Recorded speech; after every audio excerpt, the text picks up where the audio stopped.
Baik, terima kasih. Selamat siang. Assalamualaikum warahmatullahi wabarakatuh. Pada kesempatan kali ini kita akan melaksanakan ujian komprehensif ya untuk mata kuliah reproduksi kebidanan. Di sini ada Indah Ratna Yutami. Sehat Indah? Alhamdulillah sehat dok. Baik, terima kasih. Kemudian ada Saidah Fatima Az-Zahro. Apa kabar Said? Alhamdulillah baik dokter. Bagaimana kabar dokter? Alhamdulillah semuanya sehat ya, sehingga pada siang hari ini kita bisa melaksanakan ujian mata kuliah ini. Baik ya, pada ujian kali ini dilaksanakan dalam dua sesi ya. Sesi pertama adalah mengisi atau kuis dulu ya. Kita manfaatkan aplikasi Kahoot. Di sini sudah ada Indah dan Fatima sudah mengisi namanya di sana. Kemudian nanti ada dua tipe soal, yaitu soal pilihan ganda, waktunya 30 detik, kemudian soal benar salah 20 detik ya. Total soal ada 20. Jadi mohon konsentrasi, nanti pilihannya silahkan dipilih dari kode warna yang ada di aplikasi ya.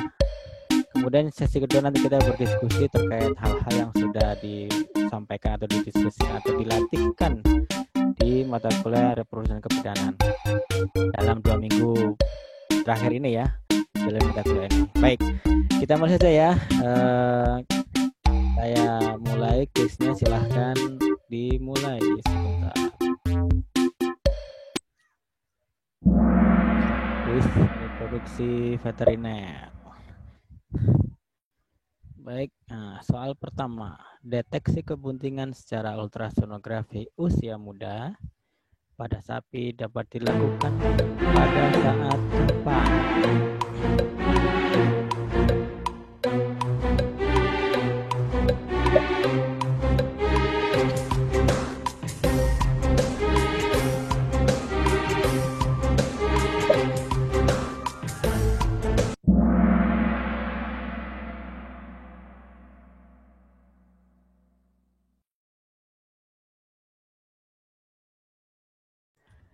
Oke.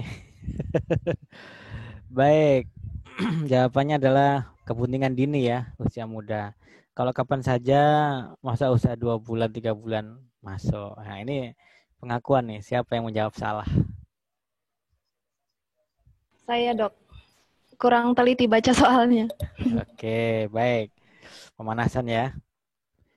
Baik, berikutnya mohon untuk konsentrasi lagi. Sekarang soal yang kedua adalah soal tentang benar salah.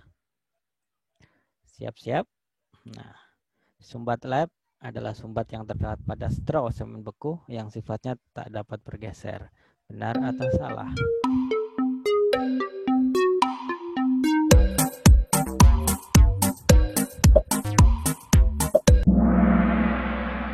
Ternyata ada yang salah lagi.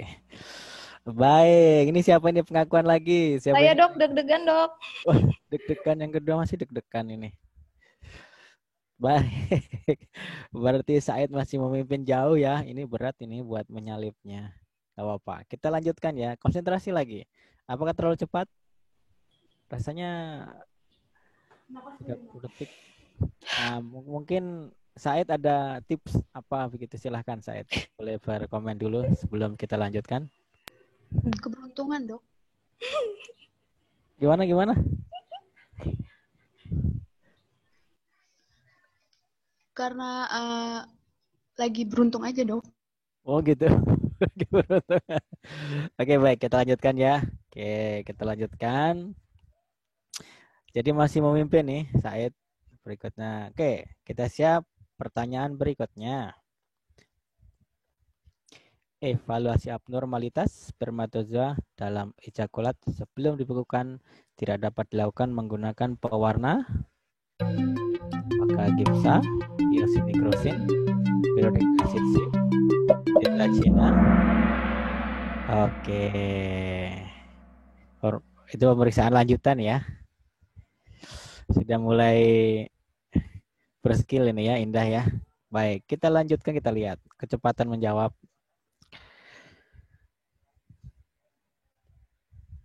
Kenapa masih 0, Indah?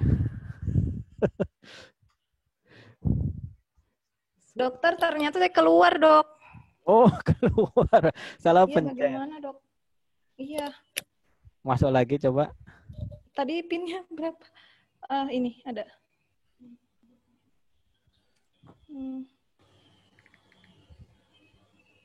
Gak bisa, Dok. Nggak bisa masuk. Ya bisa masuk. Iya, udah di lock. Sudah di lock. Iya. Oke, saya buka. Oke, silahkan masuk. Ntar, Dok.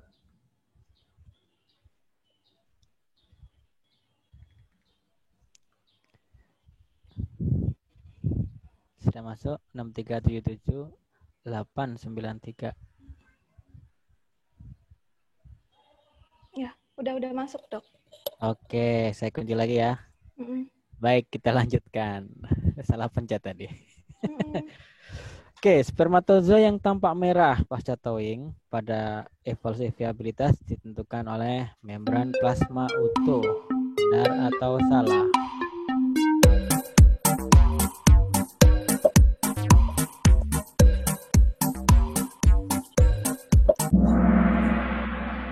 Siapa yang salah lagi pengakuan? Kenapa? Siapa yang salah? Siapa? Saya, Dok. Saya, Said. Dok. Iya. Kenapa salah, Ed? Pasti tahu. Nggak ngelihat warna merahnya, Dok. Oh, warna merahnya. Oke, baik. Setelah ini konsentrasi lagi ya. Ini indahnya yang R ya, yang indah pertama tadi. Yang pertama out, Dok. Out. Oke, separuh dari Said Fatima ya. Oke. Pertanyaan berikutnya. Parameter berikut tidak umum yang diamati dalam BSE calon saipul jantan adalah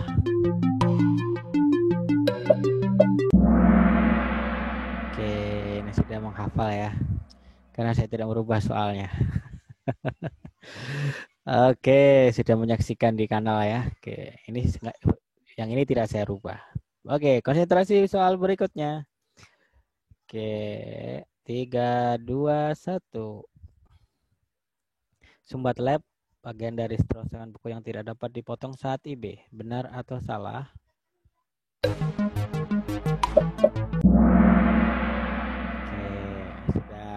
sudah panas ini ya. Kita lanjutkan. Skornya beda 1000 ya. Oke, membara ini indahnya. Oke, soal berikutnya 3, 2, 1. Waktu optimal kawin pada kambing betina yang sedang masa berahi ditandai dengan gejala berupa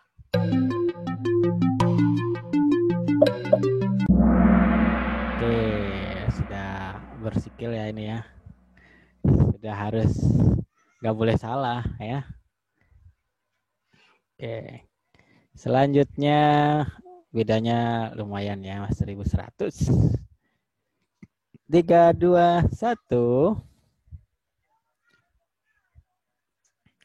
Oke, soal berikutnya. Sapi induk yang sedang bunting dapat mengalami siklus estrus dan jika dikawinkan mungkin dapat bunting lagi. Benar atau salah? Nah, sudah belajar ya, Mas. Ingat pelajaran di kebidanan kemanjiran. Tapi kecepatan menjawab juga menentukan ya. Semakin cepat itu skornya makin tinggi. Oke, kita lanjutkan pertanyaan berikutnya. Pembiusan epidural pada sapi untuk menghilangkan rasa sakit saat distokia tidak dapat dilakukan pada posisi apa?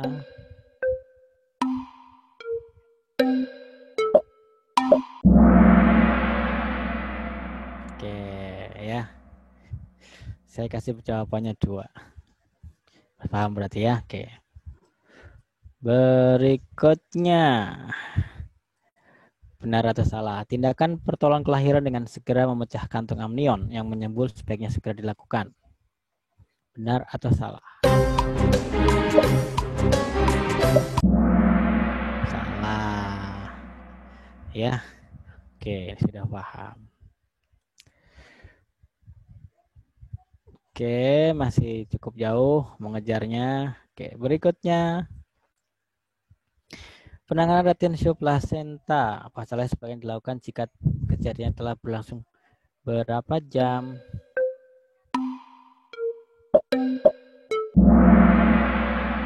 Oke, ya. Baik, berikutnya masih memimpin ini Said Fatimah. Oke, pertanyaan berikutnya. Susu jolong merupakan susu pengganti untuk pedet yang sebaiknya segera diberikan jika induk tidak ada ASI.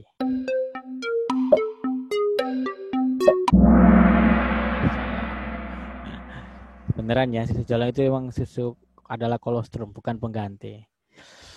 Oke, masih jauh terkait. Kita lanjutkan berikutnya. Sediaan bius yang tidak digunakan untuk membantu menghilangkan rasa nyeri saat pertolongan kelahiran adalah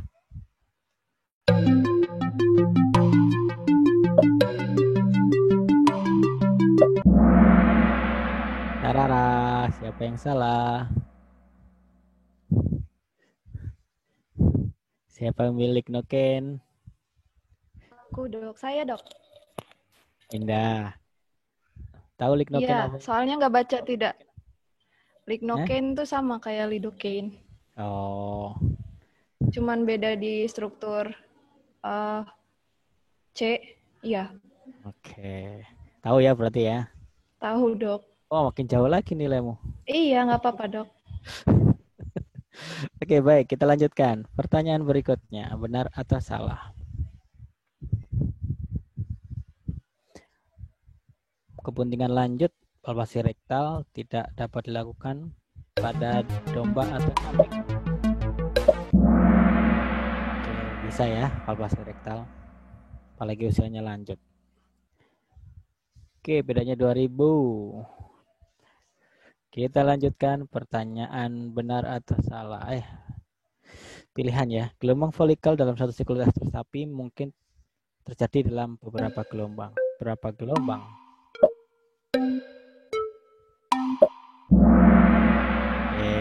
Sudah paham ya. Jangan salah nanti ya. Baik.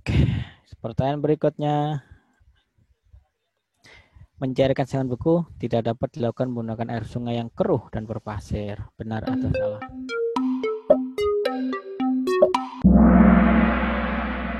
Oke, sudah dihafal ya. Saya tidak merubah soalnya. Tapi maksudnya paham ya. Oke. Langsung dengan kecepatan penuh. Sudah hafal. Baik, berikutnya. Alat keselamatan yang tidak seharusnya ada pada pemeriksaan rektal pada sapi adalah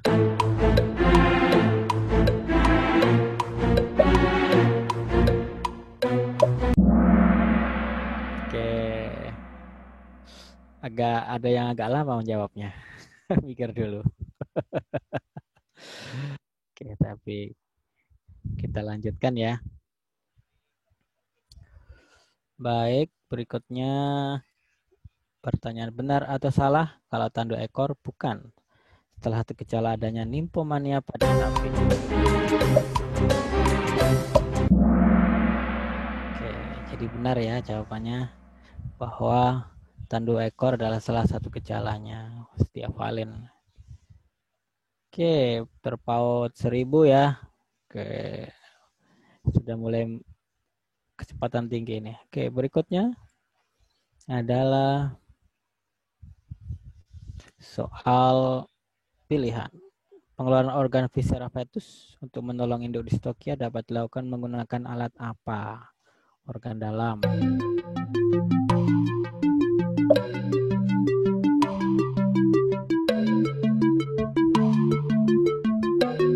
Ada yang lama? Bisa. Ada yang lama sekali menjawabnya ya. Pasti ini terpaut ini. Kita lihat. Oke. Berikutnya pertanyaan berapa sekarang ya? Kita lihat. Ting. Pertanyaan terakhir. Rarum adalah salah satu parameter sederhana pada BAC pejantan yang menjadi kriteria semen. Dapat ditentukan. Hafalah rarum ya. Rarum itu apa? Dah. Apa artinya rarum? Halo? Larum tuh jarang dok, tidak ada gitu. Jadi jauh. Jauh. Dia konsentrasi spermanya rendah dibuktikan dengan jarak. Halo dok? Ya, Jadi konsentrasinya spermanya rendah. Dia dibuktikan dengan jarak antar kepala sperma yang sangat jauh. Jadinya jaraknya bisa mencapai 1 badan sperma penuh atau lebih. Oke, paham ya? Ya. Baik. Tapi nilainya masih jauh. Oke, Indah yang nilainya 0 dan Indah R yang nilainya 15.000. Oke, baik. Terima kasih. Sekarang kita masuk ke diskusi ya. Saya stop share-nya. Kita ujiannya sekarang diskusi. Baik. Siap ya. Ini kepalanya pada terpotong. Agak mundur sedikit atau kameranya agak di-adjust gitu. Nah, Indah kurang bawah dikit.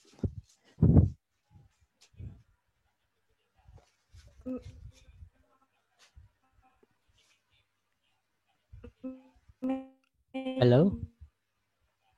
Meja saya ketinggian dok. Apanya? Gak bisa diturunin. Itunya, layar laptopnya di... Halo dok, meja saya ketinggian dok. Gak bisa gitu. Lagi berdiri? Apakah sudah dok?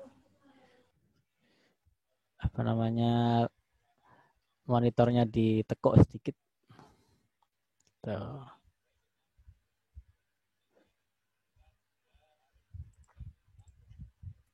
Nah, gitu kan better toh. Oke, baik. Kita lanjutkan untuk diskusi. Oke, siap ya. Tadi sudah melaksanakan ujian yang online-nya, kuis dari Kahoot, sekarang kita diskusi. Biasanya saya melaksanakan dalam 2 bagian. Bagian kita diskusi tentang di laboratorium atau bagian di kandang ya. Baik, untuk yang sekarang saya mulai dari lab dulu ya. Oke, di lab. Oke, dari beberapa yang sudah dipelajari, saya mau tanya ini. Ya. Pada saat penampungan semen ya. Ya, tadi kan ini terkait dengan VSE dari semen yang akan dibekukan begitu ya. Oke. Yang nilainya terendah dulu saya tanyain supaya naik sedikit. Oke, pertanyaannya adalah parameter apa yang menjadi dasar dalam penentuan bahwa semen itu boleh dibekukan? Silakan, Indah.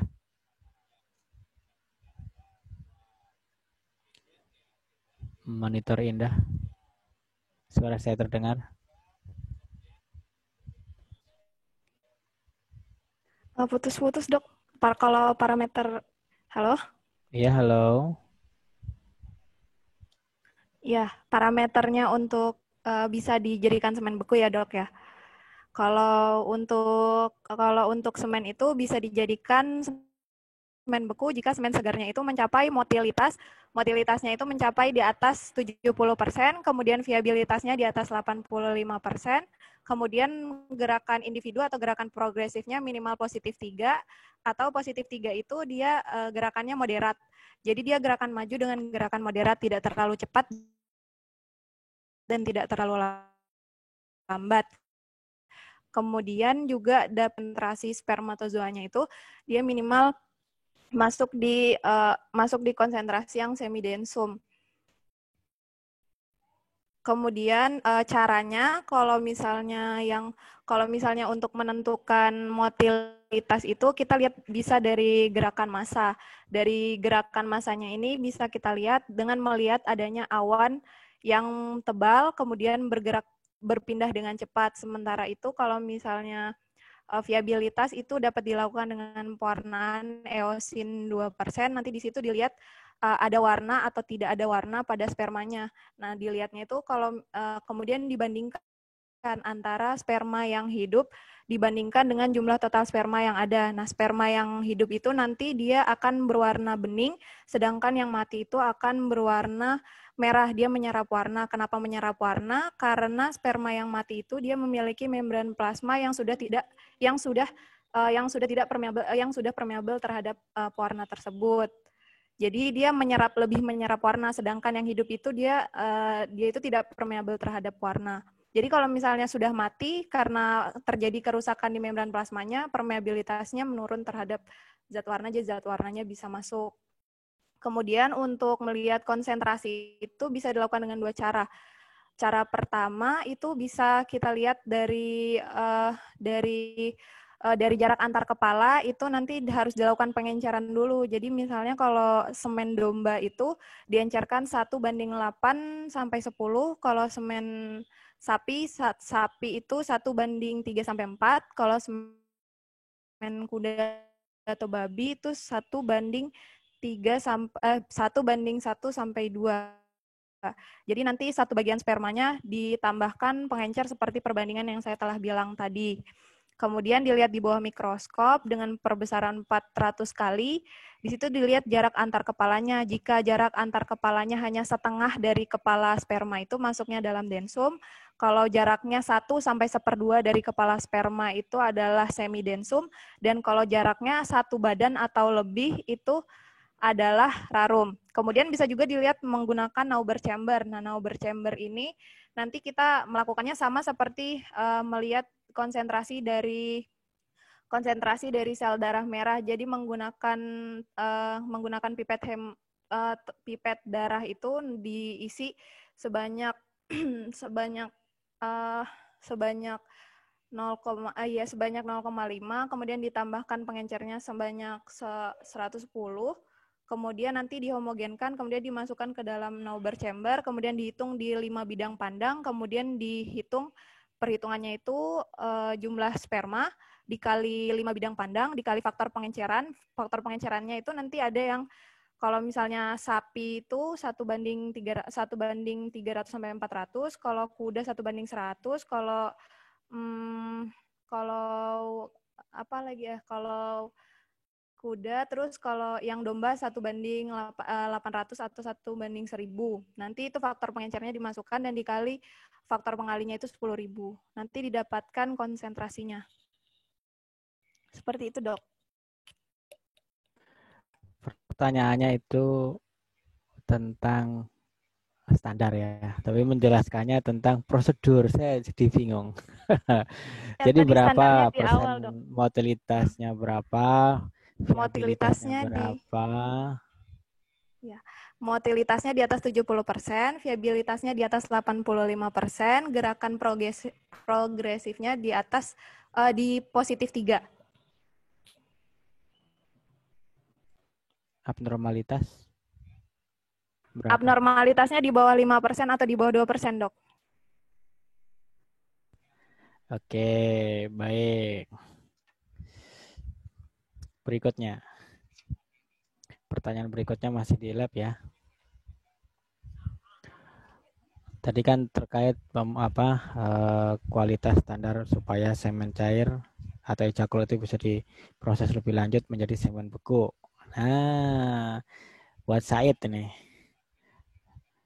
kira-kira bagaimana prosedur evaluasi ya semen beku itu dinyatakan layak untuk dapat digunakan IB di suatu wilayah tertentu atau masih boleh digunakan atau menjadi oke lah standar ini masih bisa digunakan sehingga balai itu dapat melepas produknya. Silakan Said. Baik, terima kasih atas waktunya. Saya akan mencoba menjawab. Seperti yang tadi Indah jelaskan, untuk kita mengetahui bahwa sperma tersebut boleh diproses lebih lanjut ke semen beku, dilihat dari persyaratan motilitasnya yang minimal 70%, kemudian gerakan spermatozoanya yang +3, kemudian viabilitas minimal 85%, abnormalitas kurang dari 5% atau 2%, Dan konsentrasi semen tersebut sesuai dengan karakteristik semennya. Seperti itu, Dok.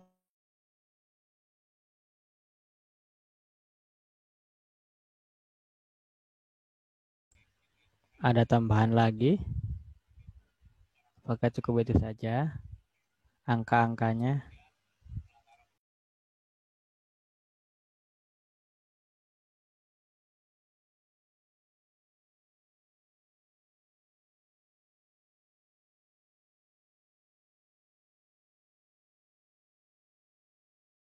Oh iya, ingin menambahkan lagi yang PTM yang tentang post towing motilitasnya itu juga harus dicek, dia harus lebih dari 40%, seperti itu, Dok.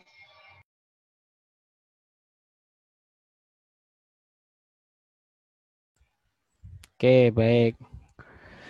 Indah, ada yang mau ditambahkan?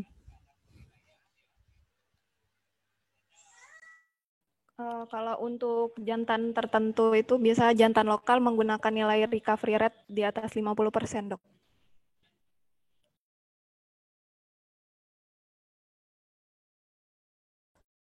Oke, baik. Berikutnya adalah kita pindah ke kandang ya. Kita pindah ke kandang. Pertanyaan terkait tadi tentang penampungan. Boleh dijelaskan protokol atau prosedur penyiapan peralatan untuk koleksi semen pada sapi, Indah?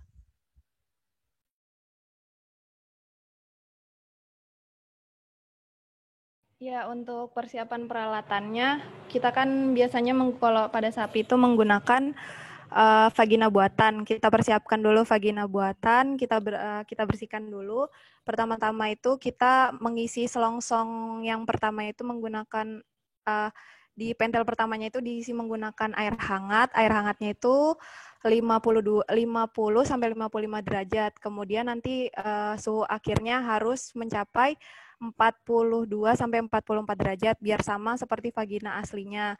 Kemudian kita melakukan pemompaan pada menggunakan pentil yang satunya lagi, dipompa sampai dia menegang silikonnya atau karetnya. Kemudian dilakukan pemasangan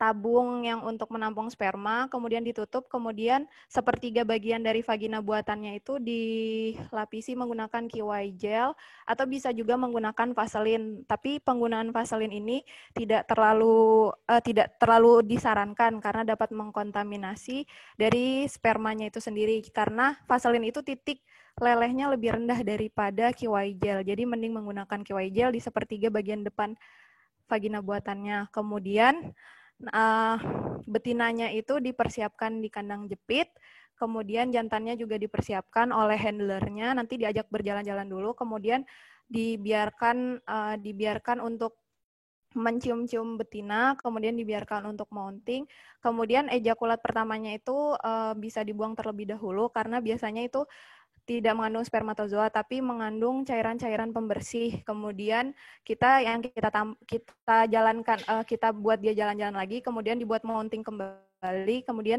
pada saat akan ejakulasi itu kita tahan bagian pangkal penisnya, bagian preputiumnya, jadi bukan di penisnya yang dipegang. Kemudian diarahkan ke vagina buatan, kemudian dilakukan penampungan. Nah, tabung penampungan ini dia tidak boleh terkena sinar matahari langsung karena dapat merusak spermatozoa. Kemudian jika sudah selesai, secepatnya dibawa ke laboratorium. Seperti itu, Dok. Oke, baik. Saidi, ada yang mau ditambahkan?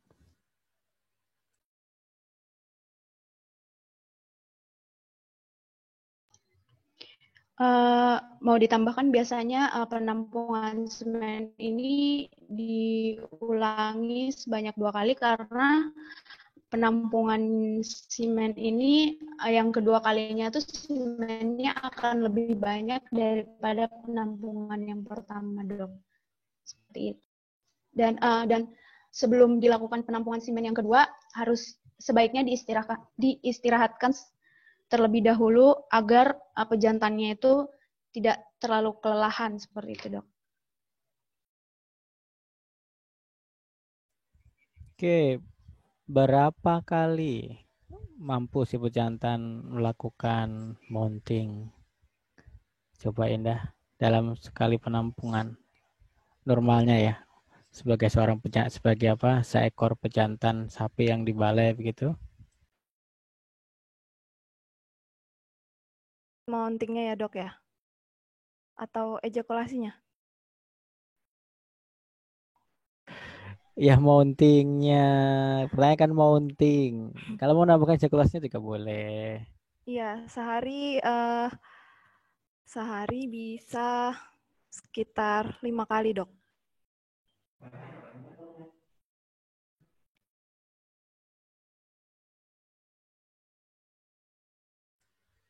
Coba Said berapa?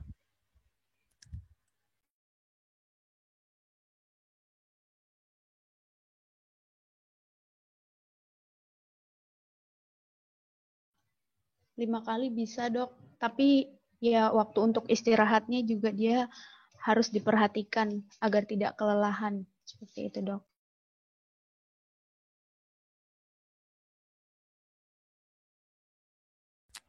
Oke, baik. Kalau menurut saya itu memang supaya tidak lelah itu berapa kali?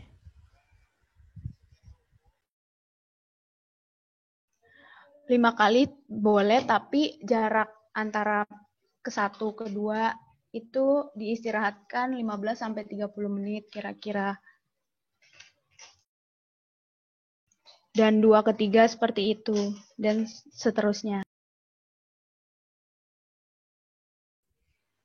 Oke. Baik ya, kita lanjutkan berikutnya. Pertanyaan berikutnya adalah kita ke kandang ya. Bagaimana protokol atau proseduralnya nih buat Said nih melakukan pemeriksaan palpasi rektal untuk menilai suatu seekor betina ini cocok untuk menjadi induk. Bisa diceritakan?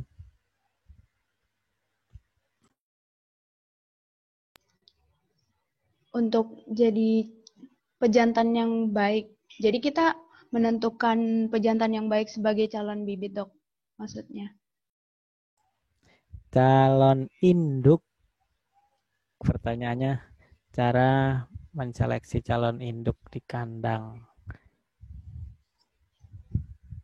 Coba Said.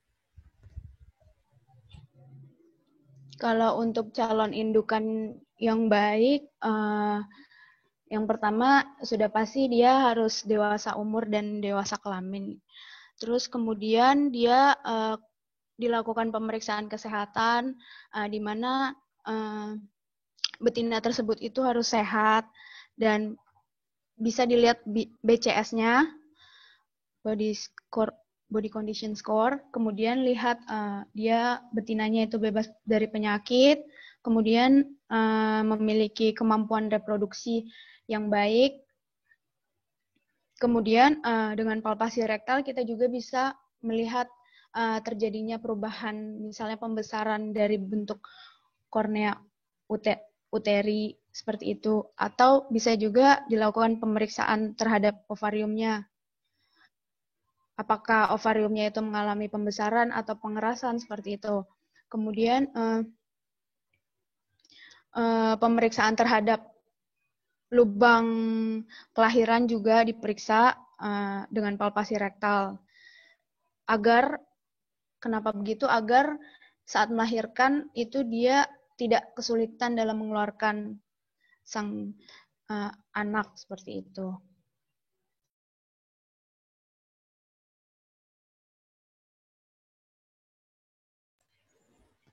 Nah, caranya bagaimana Said? Tadi kan kriteria disebutkan oleh Said nih. Caranya bagaimana? Parameter apa gitu kan? Tadi kan normatif. Nah, sekarang teknisnya gimana? Kan pasti pemilik yang mau beli ternak kan saya mau beli banyak ini. Tolong dipilihkan mana yang oke buat indukan. Coba Said.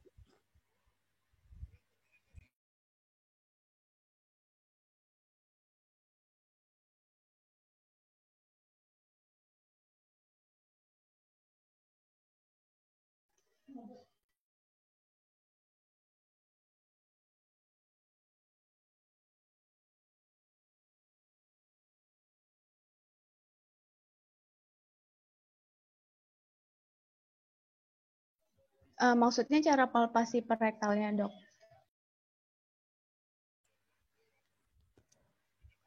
Apa saja?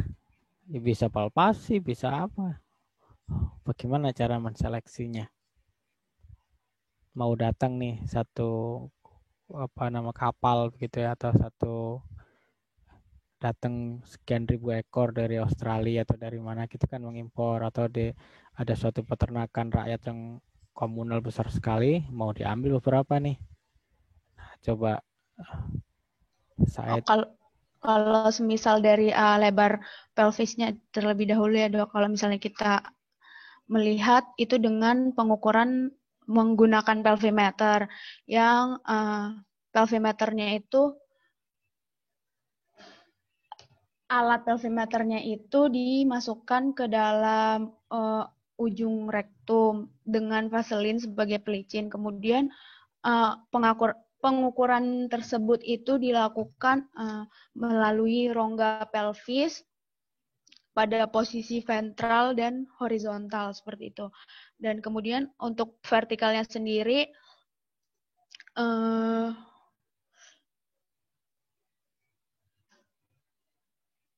didapatkan dengan cara menguakkan pelvimeter yang akan bertemu vertebrae sakral seperti itu, Dok.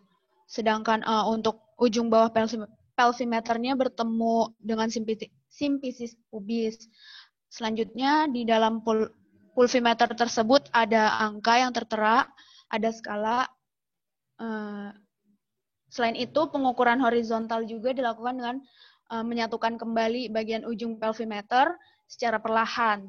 Setelah itu dilakukan pemutaran sehingga membentuk sudut 90 derajat. Kemudian tuasnya ditarik ke arah kiri dan kanan sehingga ujung alat akan bersentuhan dengan os ilium sinister dan dexter.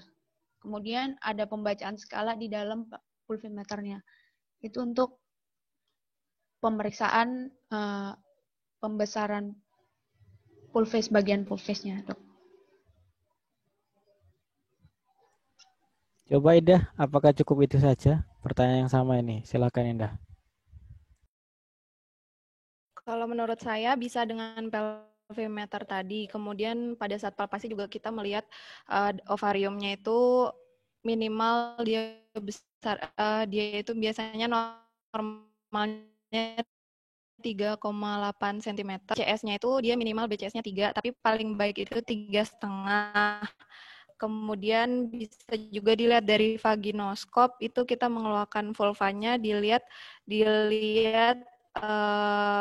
serviksnya itu tertutup dengan sempurna, sama seperti Saida seperti itu, dengan besar rata-rata rongga ukuran rongga pelvisnya itu biasanya kalau normalnya untuk dijadikan sebagai indukan itu adalah 180 cm persegi. Jadi 18 secara horizontal dan vertikalnya 18 cm, horizontalnya 10 cm.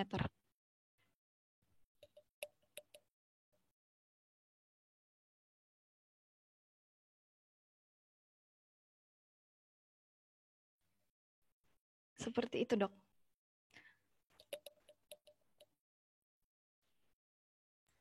Apakah cukup itu saja? Ada lagi, Dokter. Jadi Iya, general, masa jauh itu saja coba. Jangan jadi minimalis, kalau minimalis nilainya minimal nanti ya. ya, kalau menurut saya, Dokter, itu juga bisa dilihat dari siklus sapi tersebut itu reguler atau tidak. Jadi nanti dilihat pencatatannya, kemudian catatan individualnya juga kalau ada, kita harus melihatnya. Misalnya dia itu dari induk yang mana, kemudian dia itu di induknya dulu seperti apa ininya. Tapi kalau misalnya nggak ada induknya, bisa tadi kita memperhatikan siklusnya itu reguler atau tidak. Seperti itu, Dokter. Ini sapinya antah berantah ya, pasti tidak ada recording. Baru pertama kali jumpa. Misalkan kalau di peternakan di kampung atau di daerah begitu kan dilepas di gunung, nanti pulang balik kandang lagi, atau dari Australia datang berapa ribu ekor, kan nggak tahu. Nah, sekarang coba Said Iya dok, coba. bisa juga dilihat dari ininya kalau misal Ya, lanjutin Indah. Lanjut.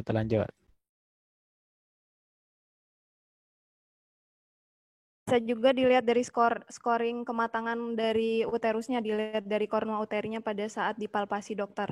Kalau nggak salah, saya pernah baca ada scoring 1-5.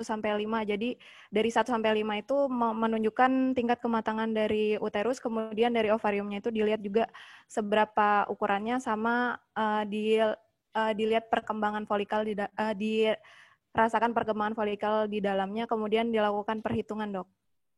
Dilakukan scoring dok. Maksudnya gimana? Scoring itu maksudnya gimana nih? Supaya Jadi kita misalnya kita palpasi, kemudian kita estimasikan skor 1 itu kornua uterinya masih kecil atau masih sekitar 10-15 mm. Kemudian di ovariumnya itu masih aktivitasnya masih sedikit, jadi belum ada folikel yang dominan seperti itu dok. Jadi belum ada undulasi atau belum ada aktivitas yang maksudnya untuk ovulasi seperti itu. Jadi itu masuknya skor 1, sedangkan untuk yang scoring yang 5 itu dia diberikan untuk kondisi kornua uteri itu mencapai di atas, kalau nggak salah di atas 30 mm. Kemudian ada folikel yang di atas 10 mm juga. Kemudian sudah ada teraba corpus luteum dengan jelas dok. Jadi kan dia menandakan dia sudah pernah mengalami siklus yang reguler dok. Seperti itu. Itu seingat saya yang 1-5. Waktu itu pernah nonton di video.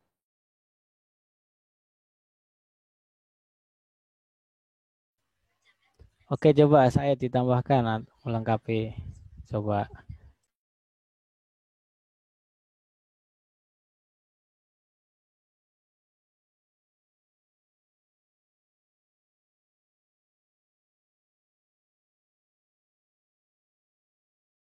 Halo Saida, terdengar suara saya?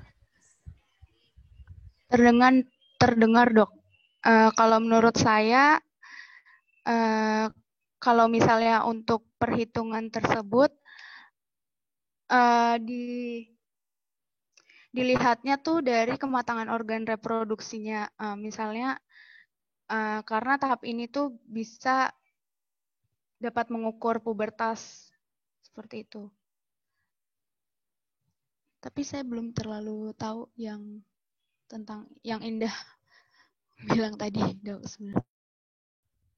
Coba Indah, katanya Said belum tahu. Dari mana Indah coba? Dari video yang dokter kasih. Itu ada, tapi dia kadang dijelasinnya nggak terlalu kedengeran dok suaranya. Waktu itu saya coba nyari-nyari lagi video yang dokter buat, terus ketemu, terus kedengaran. Jadinya tahu dok. Tapi dia cuma jelaskan skor 1-5 aja dok. 1 dan 5 aja, skor 2, 3. Mungkin semakin naik ukuran kornua uterinya dok. Oke, baik. Saida tahu ya, berarti belum nonton ya Saidnya. Kalau menurut saya dok, itu yang kemarin tuh tentang follicle ovarium sama ukuran organ reproduksi yang dinilai tentang perskorannya 1-5. Terus kan di situ dikasih tahu dasar perkiraan pubertas ya secara subjektifnya. Nah, sapinya itu siap berkembang biak dan memiliki ovarium yang matang itu mulai dari umur 5. Terus perskoran yang baik itu nomor 4 dan nomor 5. Nah, itu dihitung untuk menentukan potensi distokia seperti itu. Ini kan pilih induk ya. Apakah cukup itu saja? Coba Said. Kalau misalnya itu dihilangkan, ada metode lain enggak? Ayo coba. Apakah itu satu-satunya? Yang lain? Masa nggak ada? Misalkan kalau nggak ada alat ukurnya kan berarti prosedur itu tidak bisa dilakukan kan? Coba. Kalau untuk vaginoskopi, misalnya dok, untuk memantau kesehatan dari sapi.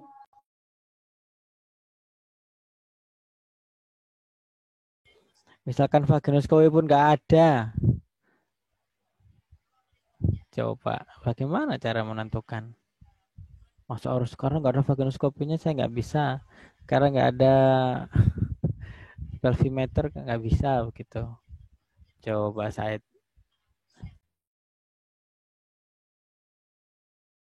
Atau Indah? Silahkan Indah lagi. Secara fisik, dokter. Jadi kalau misalnya saya disuruh memilih sapi betina yang bagus, pertama kali kalau nggak ada alat, itu dilihat dari fisiknya. Pertama, konformasi tulang di kakinya itu bagus, sehingga dia kalau bunting itu tidak susah lah, dia bisa berdiri dengan sempurna. Kemudian dari BCS-nya itu tidak boleh berlebihan atau tidak boleh kekurangan. Misalnya dia idealnya itu 3,5. Kalau misalnya dia kekurusan kan nanti siklus estrusnya itu tidak reguler ya dok. Kalau misalnya dia kegendutan nanti pada saat dia bunting bisa terjadi bisa terjadi kelainan pada tulangnya. Misalnya dia terjadi kebengkokan pada tulangnya seperti itu. Kemudian kalau dia kegemukan juga bisa menyebabkan terjadinya distokia karena uh, lubang kelahiran itu juga kadang dia tertahan oleh lemak yang ada di pinggulnya seperti itu dok. Kemudian dilihat juga dari sapi itu aktif atau tidak. Karena kalau misalnya sapinya menyendiri seperti itu merupakan sign kalau misalnya sapi itu juga ada masalah seperti itu.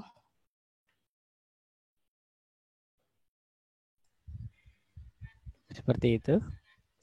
Ya dok. Kalau misalnya tidak ada alat seperti itu dok. Tidak ada alat, tidak ada catatan. Tidak ada alat, tidak ada catatan. Apa yang bisa memastikan bahwa saya yakin, mau jadi dokter kan? Saya yakin bahwa ini itu oke untuk menjadi induk. Dipalpasi dokter. Apa yang diperiksa? Diperiksa ovariumnya, itu jumlahnya 2, kemudian dia itu simetris, kemudian korma uterinya juga diperiksa itu simetris dok, tidak boleh besar sebelah, karena kalau misalnya asimetris misalnya itu bisa terjadi banyak, bisa kebuntingan, terus bisa juga patologis lain. Kemudian dilihat juga dari serviksnya itu teraba kuat atau tidak seperti itu dok. Jadi kita lihat dari ukuran, bentuk, jumlah, sama bentuknya. Ada kelainan atau tidak. Dipastikan dengan cara palpasi perektal. Oke, baik. Sekarang kita pindah ke pertanyaan berikutnya. Said, nggak ada pelvimeter, nggak ada vaginoskopi, pakai apa Ed? Bisa juga mungkin dari dewasa tubuhnya nanya ke peternaknya apakah sapi betinanya ini udah pernah melahirkan atau belum. Jadi kalau misalnya dia udah pernah melahirkan, jadi bisa menjadi salah satu parameter juga dok. Pertanyaannya kan bukan induk, darah calon induk. Pasti ya belum pernah beranak atuh Said. Aduh. Maaf dok, maaf. Campur saya dok, maaf. Coba konsentrasi. Pertanyaan saya didengarkan baik-baik. Dilarang melamun. Belum weekend, masih beberapa hari lagi. Ya. Oke, sekarang kita kembali ke lab lagi ya. Pertanyaannya adalah bagaimana cara ini teknis ya, karena lab kan berarti teknis ya. Bagaimana cara melakukan, dengar ya, bagaimana cara melakukan pemeriksaan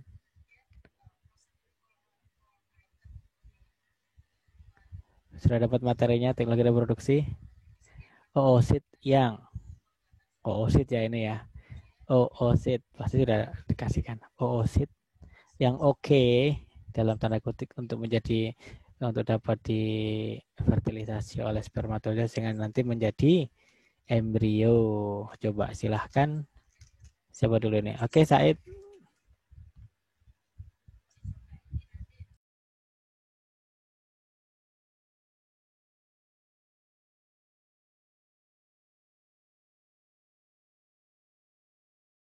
Suara saya terdengar, Said. Monitor. Halo. Suara saya ada terdengar, Said? Halo. Halo.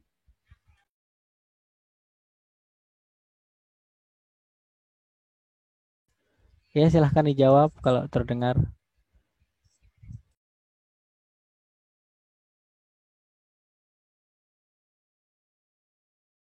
Oke, baik. Cara cara menentukan oosit yang baik ya, Dok?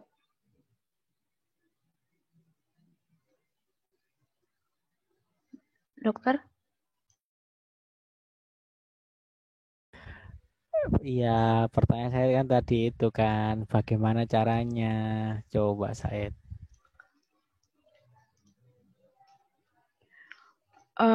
Menurut saya bisa dilihat dari menggunakan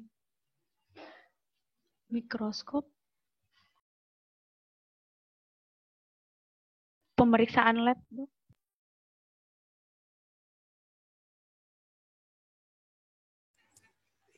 Caranya bagaimana? Oke deh. Indah coba. Mentok Said nggak bisa menjawab. Silahkan Indah. Iya dok.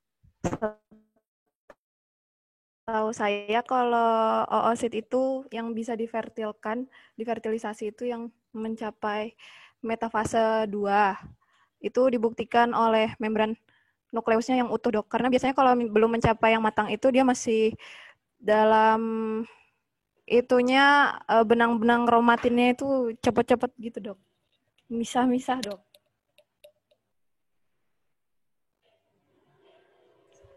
Oke, saya sudah teringat belum? Tidak sama sekali. Dok, kalau semisal yang tentang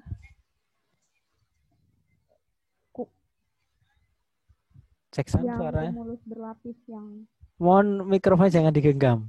Suaranya jadi nggak jelas apa? Jadi kayak bergumam gitu. Mu. Nah, coba Said gimana?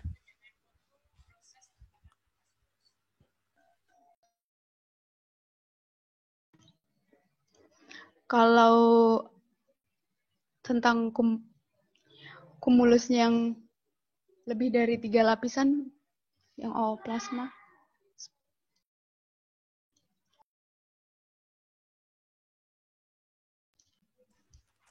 Ini seperti ujian tebak-tebakan. Nawar-tawar menawar gimana ini? Maaf dok, saya agak lupa. Oke, baik. Kita geser lagi pertanyaan berikutnya ya. Oke, bagaimana kapan hewan agak geser dikit ya. Itu kan tadi disiapkan untuk fertilisasi. Kemudian setelah fertilisasi kan, kapan hewan dinyatakan bunting? Coba Said.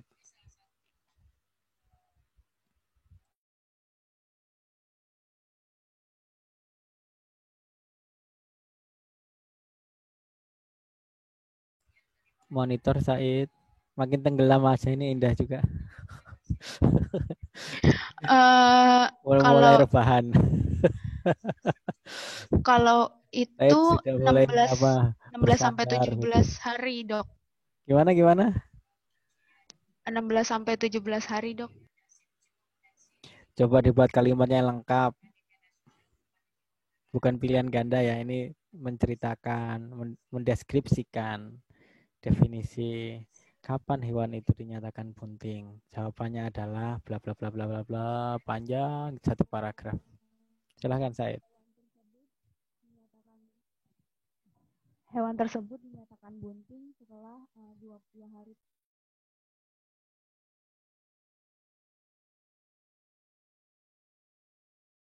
Ya, Dok.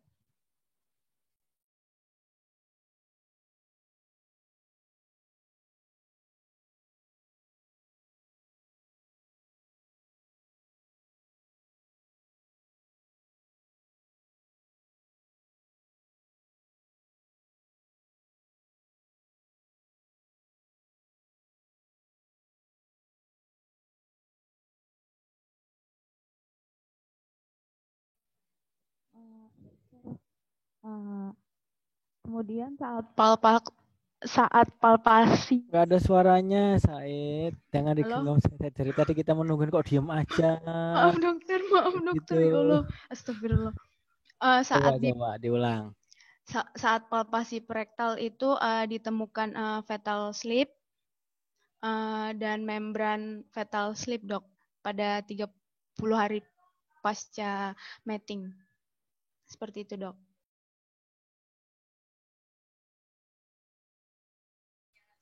Coba Indah, sudah senyum-senyum aja Indah nih. Silahkan Indah. Iya dok, kalau misalnya sapi itu 20 hari pasca mating, 18 sampai 20 hari karena implantasinya pada hari ke-20 dokter. Dia dinyatakan bunting pada saat telah terjadi implantasi.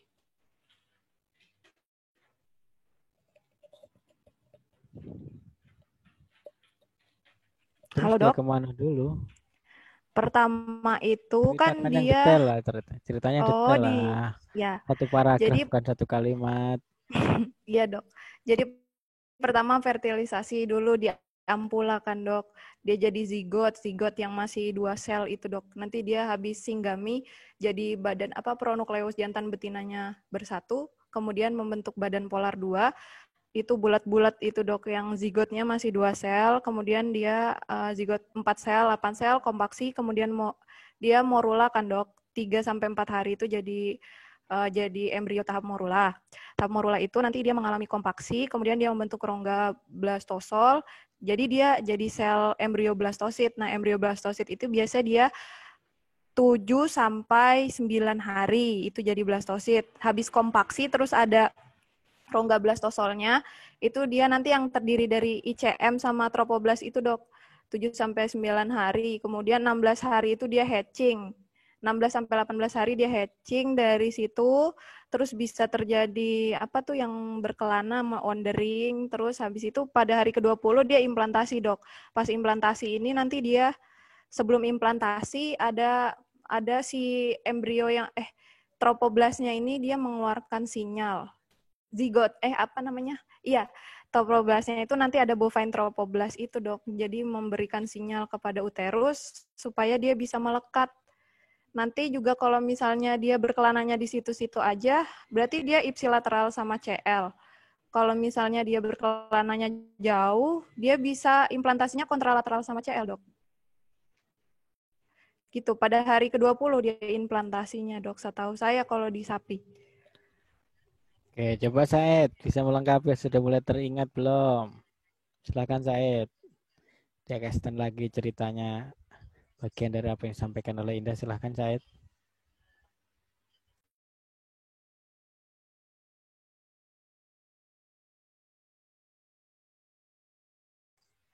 Halo Said, suara saya terdengarkah? Cek sound. Oh iya dok, setelah itu dia mengalami, yang saya tahu dia setelah itu mengalami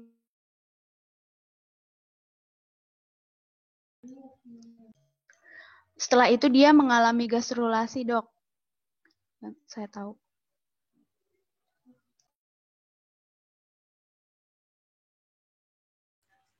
Cerita ya, bukan satu kata. Ceritakan, coba bercerita. Ini kan ujiannya kan diskusi, jadi menceritakan, bukan menyebutkan A, apa B, apa C, apa. Jadi menceritakan mekanisme seperti apa, bagaimana, kenapa. Nanti kan terkait dengan diagnostiknya bagaimana, manajemennya bagaimana, apa yang harus dilakukan. Coba yang komprehensif, ujian komprehensif, bukan ujian multiple choice yang hanya A, B, C begitu. Coba. Setelah itu dia kan akan membentuk gastrulasi. Nah, setelah membentuk gastrulasi itu dia akan membentuk fetus, dok. Setelah itu.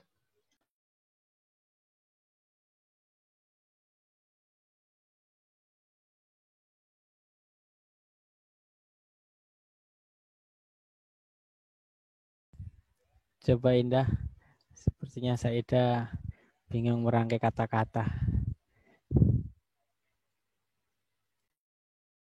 Iya dok, jadi kalau menurut saya Ima benar, habis implantasi itu dia gastrulasi dok. Nanti yang membentuk notochord, terus notochord itu nanti dia yang jadi trigger, apa ya namanya, yang menyebabkan, yang men-trigger terjadinya pembentukan 3 lapis itu dok, 3 lapis dari bakal fetus. Jadi nanti ada sumbu tubuh, di bawahnya ada notochord, terus nanti dia terbentuk mesoderm, endoderm, sama ektoderm.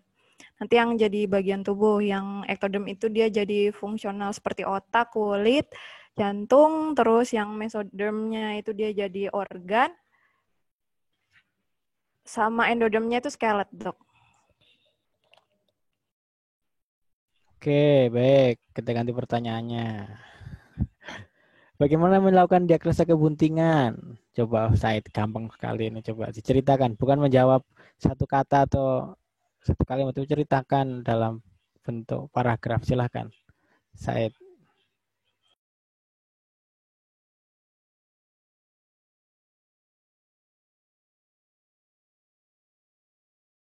Halo Said, suara saya terdengarkah? Pertanyaannya bagaimana melakukan diagnosa kebuntingan? Ini di kandang loh ya. Silahkan Said.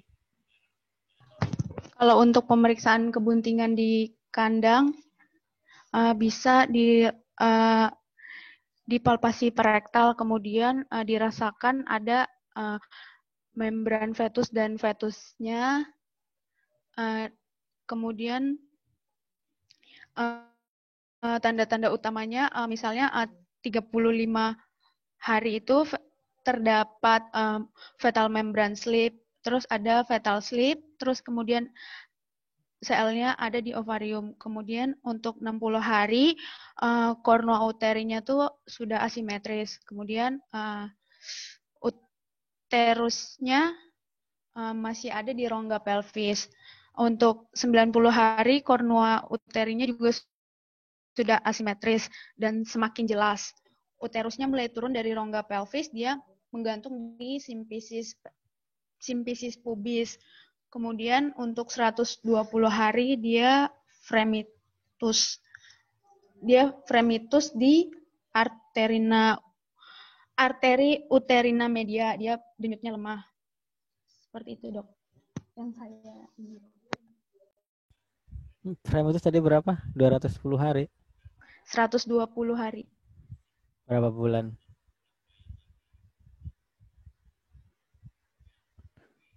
4 bulan. Berapa? Bulan, Dok. Berapa?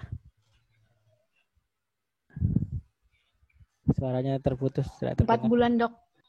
4 bulan. Kalau usia kebuntingan 5 bulan atau 6 bulan, gimana cara pemeriksaannya?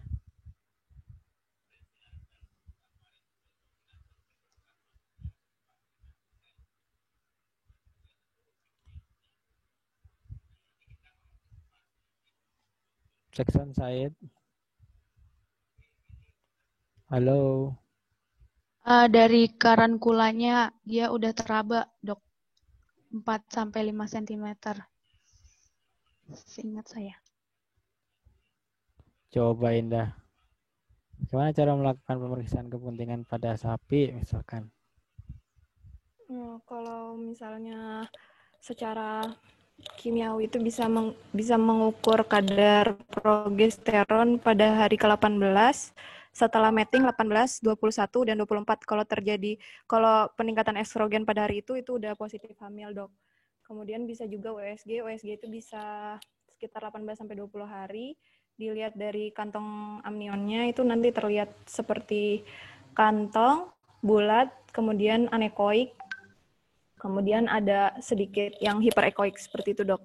Kemudian kalau misalnya menggunakan palpasi perektal itu minimal 35 hari, teraba fetal membran slip atau terjadi keasimetrisan pada kornua uterinya. Biasanya itu salah satu kornua uterinya membesar, kemudian teraba fetal membran slip atau fetal slip.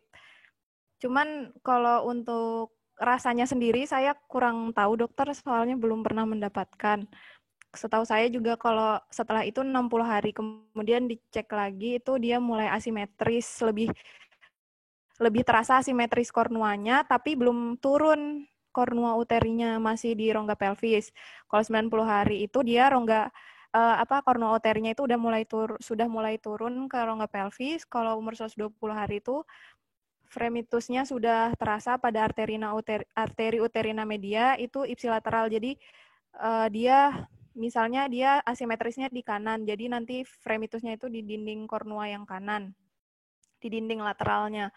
Kemudian juga dia itu masih lemah, tapi bisa dilihat dari karunkulnya itu juga mulai terbentuk sekitar 1-2 cm.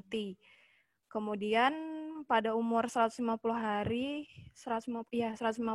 itu dia itu sudah mulai teraba desiran dari arteri uterina medianya itu sudah mulai teraba keras, kemudian sudah mulai kencang. Kemudian dia itu juga karunkulnya semakin membesar sekitar 2,5 sampai 4 cm.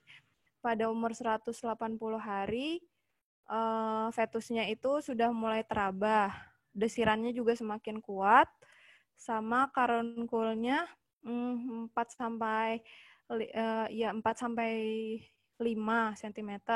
Kemudian 210 hari juga fremitusnya semakin kuat, sama fetusnya juga itu sudah bereaksi. Misalnya kayak dia mengisap jempol dari pemeriksa. Kemudian juga umur 270 hari dia itu sudah mulai mengarah ke lubang kelahiran. Ya, sudah ada di lubang kelahirannya, Dok.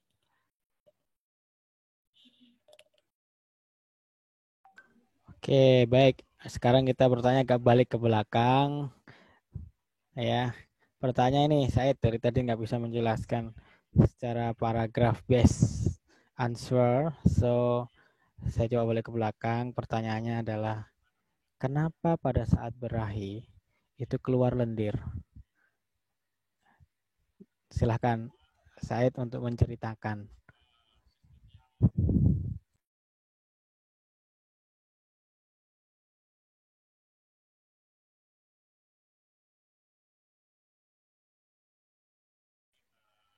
Kan tanda-tanda berahi, ingat kan Said? Tanda-tanda berahi apa saja? Salah satunya kan mengeluarkan lendir kan ya. Nah, sekarang mekanisme lendir itu bagaimana? Gitu. Silahkan diceritakan Said. Suara saya terdengarkan ya? Iya, terdengar dok. Yang seingat saya, estrogen itu dia menyebabkan bertingkatnya pergerakan di perkembangan kelenjar uterus, sehingga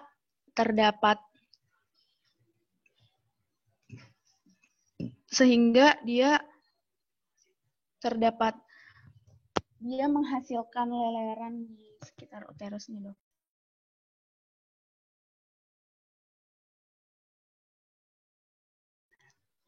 Sehingga dia dapat mensekresikan lendir uterus, dok. Oh, coba Indah Said jangan minimalis jawabannya. Coba dijelaskan yang gamblang begitu ya. Mekanisme bagaimana, dari mana itu berasal, kenapa sampai belernya beda dengan beler yang tidak berahi, kenapa gitu coba.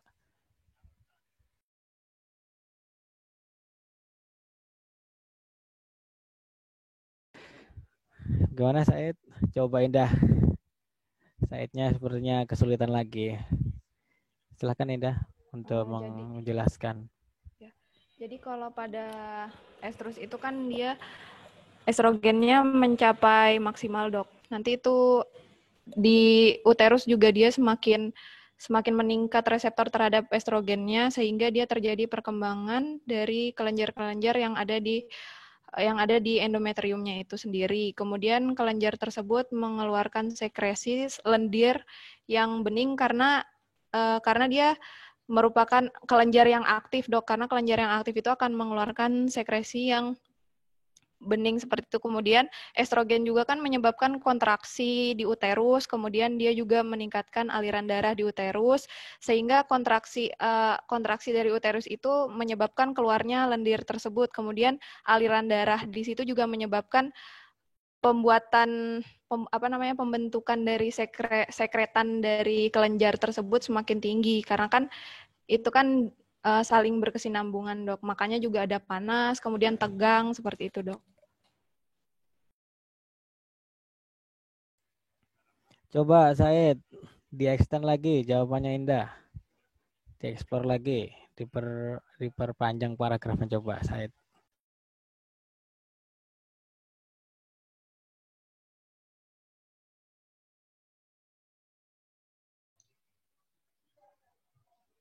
Kalau menurut saya, karena di masa kebuntingan, dia berfungsi untuk memelihara pertumbuhan mukosa uterus dan kelenjarnya sehingga mampu menghasilkan cairan uterus seperti itu, Dok. Uterine milk. Said, pertanyaannya adalah terkait dengan gejala berahi atau estrus, bukan kebuntingan. Coba dijelaskan kenapa bisa keluar lendirnya. Coba di-extend lagi penjelasan jawaban singkat dari Indah tadi. Silahkan Said.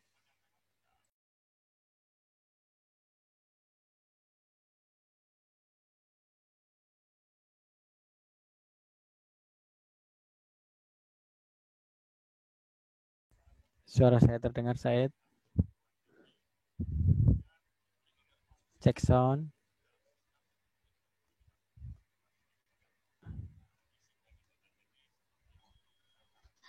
Cek, Dok. Jadi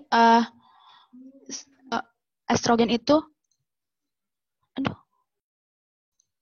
jadi estrogen itu dia mampu meningkatkan perkembangan kelenjar uterus sehingga dapat menjadikan uterus itu uterus milk gitu, Dok. Mensekresikan. Bentar, kita tidak bicara tentang bunting ya, ini sedang berahi. Nah, saya geser sedikit ya pertanyaannya. Kenapa terjadi ereksi organ reproduksi betina pada saat estrus? Coba Said jelaskan.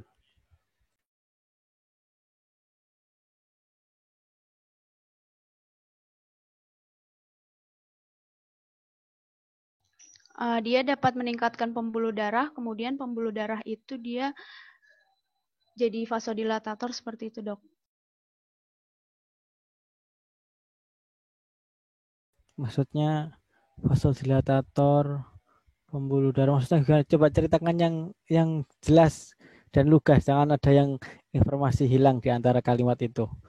Yang jelas, jangan ada yang diloncati. Jadi coba yang runut jelas gitu. Nanti kalau diloncatin begitu, yang menerima informasi akan banyak hilang, distorsi. Jadi ceritanya memotong semangka misalkan, orang ke 100 sudah bukan motong semangka lagi, bisa joget-joget informasinya, distorsi informasi. Jadi mohon coba Said. Baik, Dok. Seingat saya, jadi estrogen itu dia mampu meningkatkan mikrovaskular dari uterus sehingga aliran darahnya tuh ke uterus sehingga dia dapat menegangkan uterusnya, Dok. Seperti itu.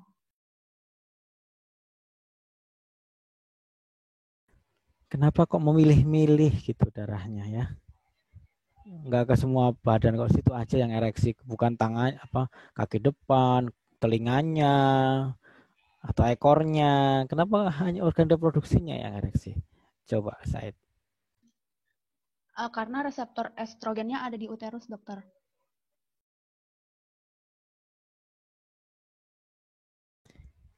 Buat kalimatnya satu paragraf. Silahkan. Jadi estrogen itu dia membuat mikrovaskularisasi di uterus karena terdapat reseptor estrogen tersebut di uterus sehingga dia dapat menegangkan uterus tersebut, Dok.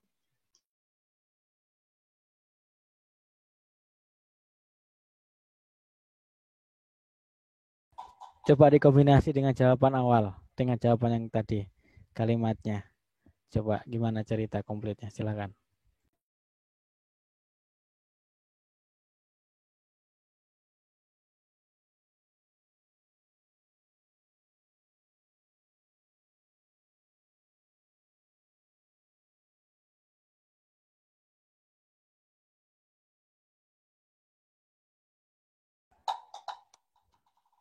Ayo Said, coba Said. Silahkan.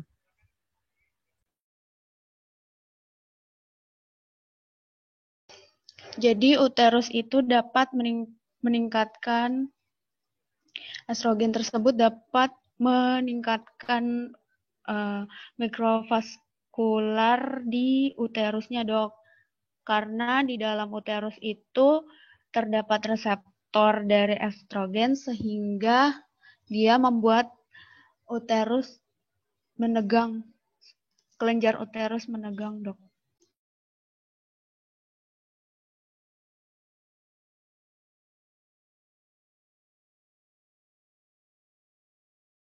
Coba Indah, boleh dirangkai komplitnya Indah.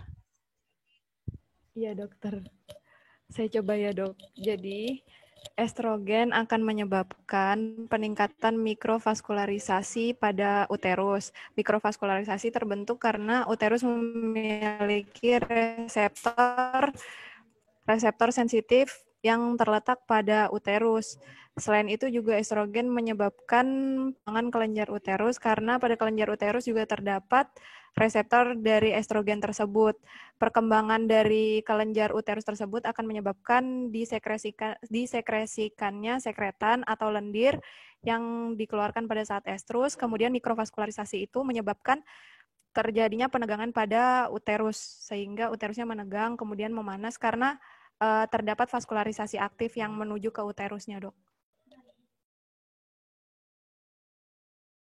Oke, baik. Coba sekarang Saida diulang paragraf tersebut. Silahkan Saida.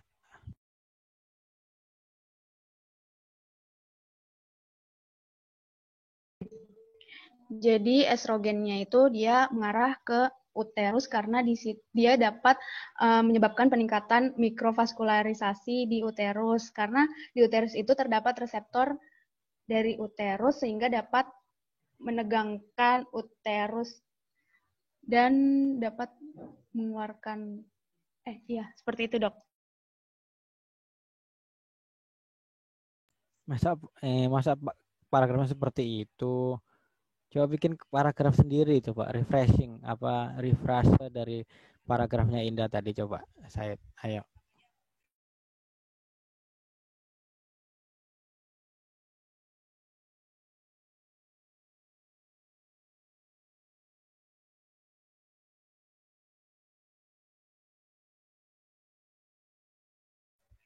Monitor saya, suara saya terdengar.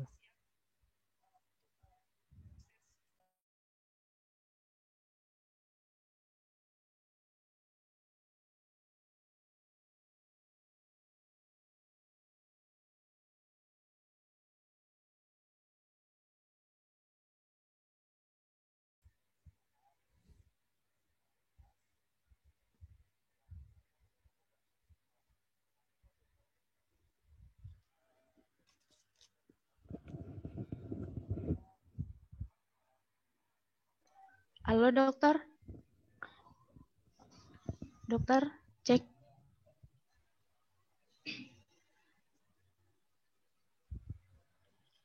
Halo, dokter. Cek. Iya, silahkan. Oh ya. Semuanya menunggu kalimat paragrafnya dari Saida. Baik, dokter. Karena estrogen ini dia memungkinkan mikrovaskularisasi karena uterusnya memiliki reseptor yang peka terhadap estrogen. Mikrovaskularisasi ini akan menyebabkan uterusnya mengalami penegangan, dok, seperti itu.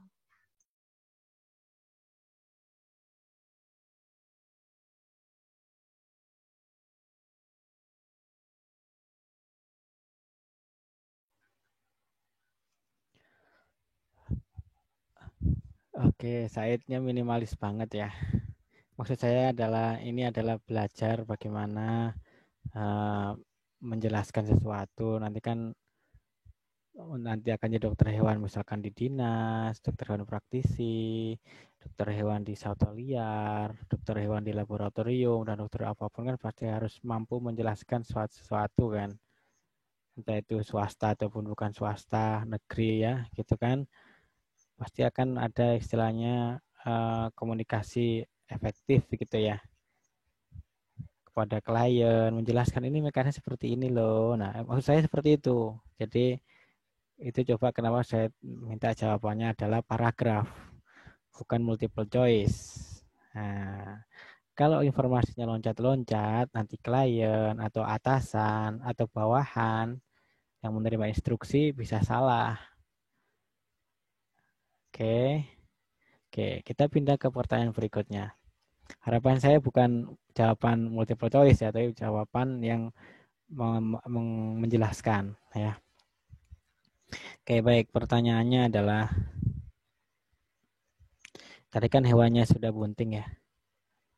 Nah, setelah bunting, pertanyaannya adalah, apakah selama di dalam rahim induk itu ya, jenis kelaminnya bisa ditentukan sejak kapan dan bagaimana? Coba contohnya yang pada sapi. Jadi fetal sexing lah istilahnya. Dan sebenarnya sudah bisa dilakukan sejak spermatozoa. Saya nanyanya yang sudah di dalam rahim saja. Coba Said.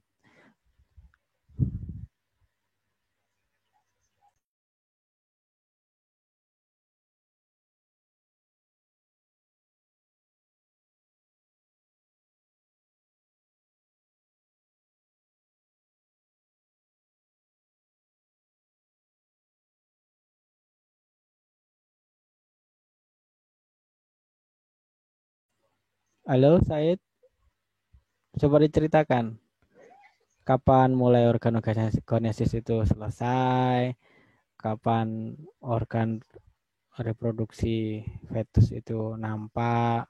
Saya nanya di sapi bukan di hewan yang lain, nanti makin ribet lagi. Cara diagnosanya pakai apa yang tampak, begitu misalkan. Gimana Said?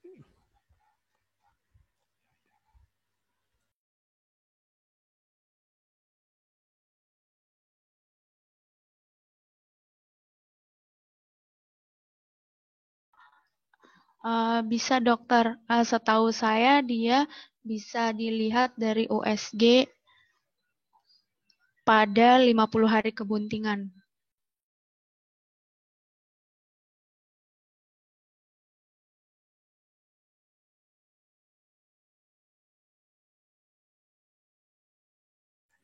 Baru satu kalimat.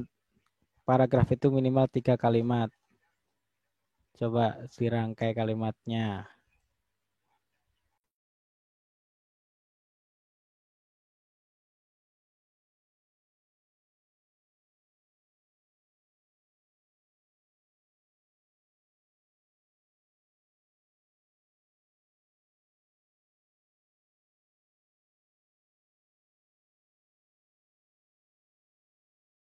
Oke, baik Indah. Minta tolong membuat satu paragraf pertanyaan saya yang tadi. Nanti kita coba ke berikutnya jika ada waktu. Silahkan.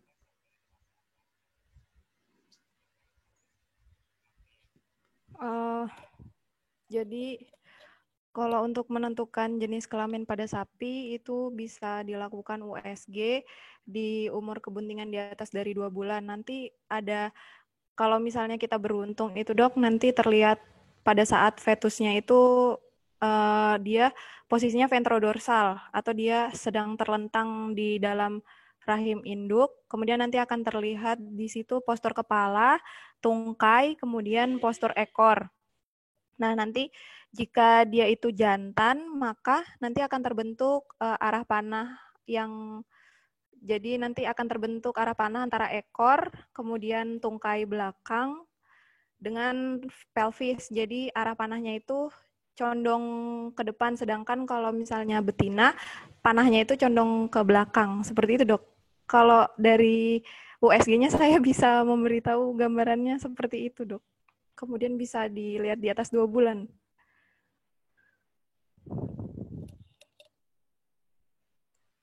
Coba Said, jawaban dari pertanyaan saya yang tadi tentang fetal sexing.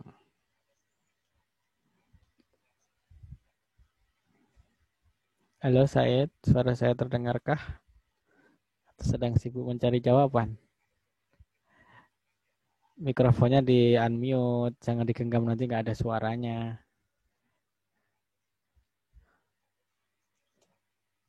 Halo? Halo Said? Menurut saya waktu di USG pada hari kebuntingan ke-60 dia akan pada USG-nya di uterusnya akan tampak keberadaan konseptual vesicle, Dok.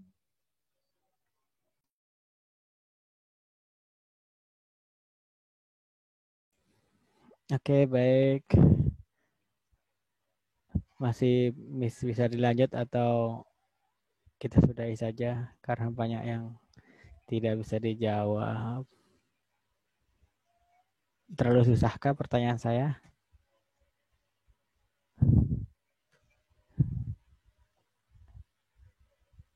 Indah? Ya dok, kenapa dokter? Soalnya terlalu susahkah? Lumayan dok. Lumayan gampang. Lumayan susah gimana? Lumayan membuat kita berpikir untuk membuat kata-kata yang tepat. Said, gimana?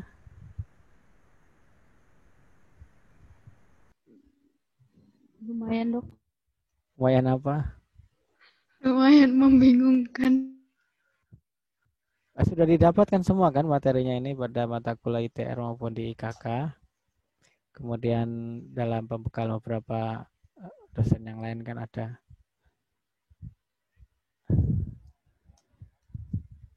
Gimana? Kita lanjutkan atau kita sudahi?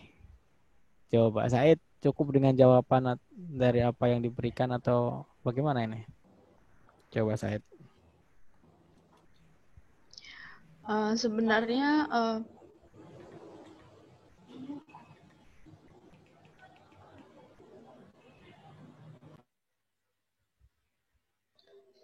Sebenarnya sudah dipelajari, cuma karena belum dipraktekkan, jadi untuk untuk mengingat, menambah ingatan,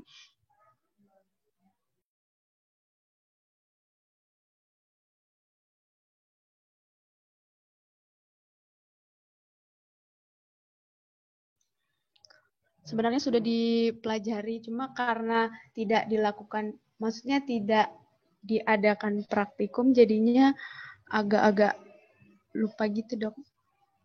Agak sulit untuk membayangkannya.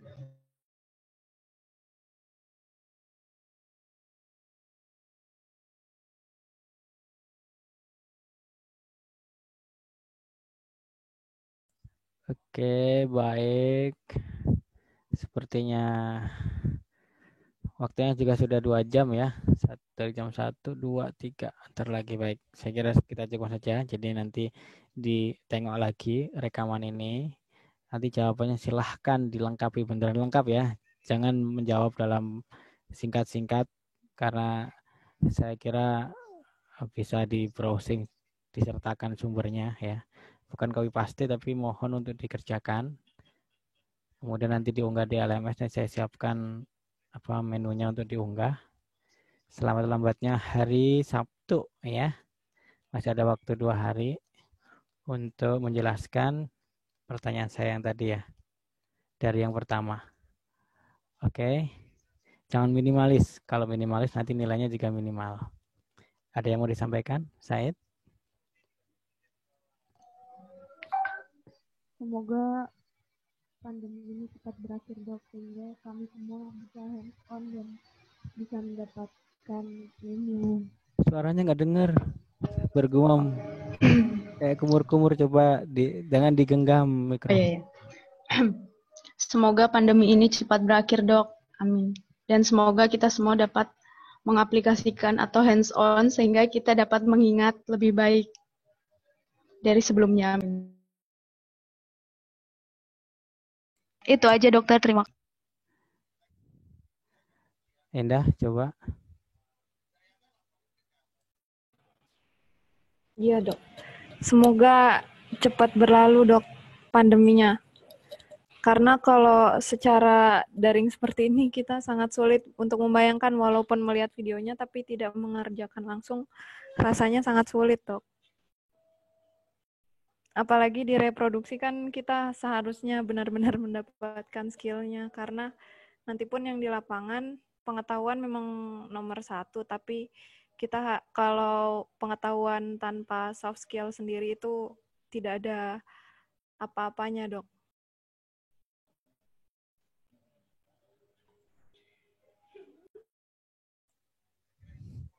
Cukup. Oke, baik. Jadi pertama saya sampaikan terima kasih. Yang kedua, jangan berhenti belajar dalam kondisi keterbatasan ini. Mohon juga jangan membatasi keingintahuan ya. Harusnya belajar lagi melebihi keterbatasan ini, jadi melompati keterbatasan yang ada supaya cita-cita, jadi kembali ke cita-cita masing-masing ya, untuk menjadi yang terbaik begitu ya. Karena posisi perguruan tinggi kita saat ini di puncak sehingga menjadi sorotan dari banyak pihak, dan kondisi pandemi tidak hanya di Indonesia saja, di seluruh dunia kan ya, dengan kondisi negara kita yang kepatuhan dari warganya yang luar biasa variasinya ya, sehingga kurvanya terus naik, belum turun-turun, dan mungkin belum tahu double wave atau memang seperti apa kondisinya ya. Yang ketiga adalah dengan metode daring yang rilis oleh Pak Rektor, harapannya proses pembelajaran itu bisa berlangsung dengan kondisi yang terbatas ini. Ya, kalau kita tidak laksanakan secara daring, mau belajar bagaimana lagi begitu ya. Dari semua strata pendidikan juga melaksanakan metode ini, termasuk dalam berbagai pelaksanaan hal supaya semua roda pembelajaran tetap bergulir. Kalau kita menunggu sampai pandemi selesai nggak tahun berapa begitu, nanti keburu nungguin nggak dokter hewan nggak nikah gitu kan ya, gitu kan. Jadi ya mohon untuk wise ya, jangan menyalahkan pandemi saya nggak bisa praktik langsung sehingga nanti saya nggak bisa melakukan ABCD. Nah itu jawaban yang tidak bisa diterima bagi si penyedia jasa lowongan pekerjaan gitu kan. Yang dari pekerjaan kan lowongan kamu bisa apa, harus pede ya, dengan kondisi apapun. Jadi saya bisa ABCD dan sebagainya, jadi mampu menunjukkan keahliannya begitu ya. Tentunya keterbatasan itu tidak terjadi kita saja, tapi di semua bidang ya gitu. Baik, mudah-mudahan pandemi itu berakhir dan belajar tidak hanya dibatasi oleh pandemi gitu ya. Oke, nanti nilainya saya serahkan ke koordinator kuliah jika sudah mengumpulkan atau memberikan penjelasan komplit atas pertanyaan-pertanyaan tadi yang kita diskusikan pada siang sore hari ini. Baik, kita tutup saja ujian diskusi pada siang sore hari ini. Mudah-mudahan apa yang didapatkan menjadi dapat hasil yang sesuai dan masing-masing ya kadarnya, sesuai dengan kadarnya ya gitu. Jadi tetap jangan berhenti belajar hanya sampai sudah ujian nih repro, berikutnya sudah nggak usah lagi, jangan begitu ya. Belajar sepanjang hayat. Kalau tidak belajar itu sudah tiada hayat, artinya sudah meninggal gitu ya. Baik, terima kasih. Kita tutup. Baca alhamdulillahirrahmanirrahim. Assalamualaikum warahmatullahi wabarakatuh. Waalaikumsalam warahmatullahi wabarakatuh. Waalaikumsalam warahmatullahi wabarakatuh. Terima kasih banyak, dokter. Terima kasih banyak, Dok. Oke, saya tutup ya. Sehat-sehat semuanya ya. Dokter juga sehat ya, Dok. Ya, semuanya. Iya, dokter, sehat selalu. Yo, terima kasih.